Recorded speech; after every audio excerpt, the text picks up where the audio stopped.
Okay, so for your question, you will be needing the prime factor of 78. But first, let us know what is a prime factor. Prime factor is the factor of any given number that if we multiply it, we cannot if we lowest term it, we cannot lowest term it anymore.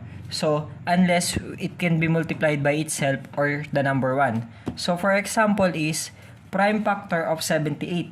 So first, we have to think, how can we lowest term or divide the 78?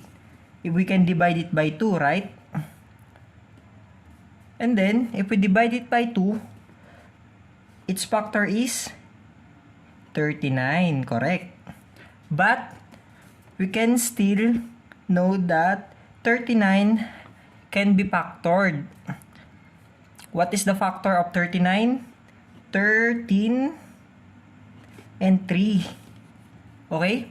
And then, does 13 still have an factor? None. So, if we cannot factor the number anymore, that is our prime factors. So, the prime factors of 78 is equal to 3, 2, and 13. And this is your final answer for your prime factors. Okay?